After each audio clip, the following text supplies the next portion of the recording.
Hi, I'm John Doherty, and today we're going to talk about impact, the moment of truth. Probably the most talked about alignment in golf is what the best players do at impact and what us amateurs don't do at impact. So the idea behind impact, I like to refer back to Homer Kelly's The Golf Machine book. I think his flying wedges, if you Google that, it's probably the most, he identified something that every great PGA Tour, every great player ever did. And the flying wedges are set up by the arms. So the arms will start with the left arm is straight, left wrist is level. That means uncocked. So I like to look at the fingers down about 45 degrees from the hand. You'll look at Hogan and Mac have this waterfall effect with the wrist at impact this way.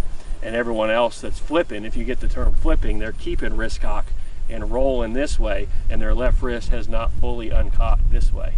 So they got this left wrist arched down, left wrist uncocked, left wrist is flat, left arm is straight, and then we got the right hand. So right hand, we got the right wrist uncocked as well, so fingers are pointed down, right wrist slightly bent back, right elbow flex. That right amount of right elbow flex is determined by you. So you can set up at impact and go, okay, how low do you want to be? Tommy Fleetwood, Sam Snead, or Phil Mickelson.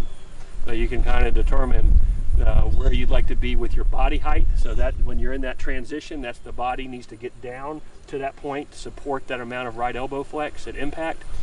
And then what's your club face going to look like? If you need to arch it because you have a weak grip, if you have a weak grip coming in, you might need to arch that left hand and apply a closing torque to it. If you have a strong grip, you're going to feel like your left hand through impact stays palm down the whole way, and that'll provide a nice club face that's going to be very square if you have a palm down left hand grip all the way through the shot and not allow any twisting to get that duck hook. So those little things at impact are really done with the left hand as far as the club face. And then the right hand's job is not to provide any power source to that ball.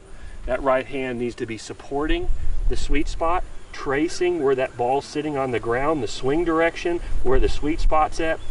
It's sensing impact. The body's job is to get in position to support that good impact.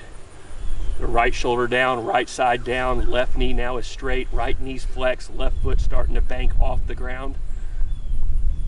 Some pressure changes from what kind of shots you want to hit. You be more in front of the ball with the lower irons, or if you hit stingers, more tilted back with the driver, with the upper body at impact. So impact with the tilts you do with the bodies kind of determine on the trajectory you want to hit. Or the club, so pitch and wedge, sand wedge, you don't want to be tilted back unless you had to get over a tree. So that's kind of the body, dictates where that body's at. It determines the angle of attack. But really all this stuff with the hands and arms is happening pretty free of charge when you use the pivots rotation to load it and then let it unwind, and then the job of the body is to get down in position and support that impact and let that speed that you created in that transition, how fast you create that speed is going to be a big indicator on the club head speed at the bottom. Not trying to create speed with that right arm at the last second. That's no good, and it's too hard to time. All right, so here's some points on impact. Hope you enjoyed it. We'll get to the cool part of the golf swing, the finish, on the next video.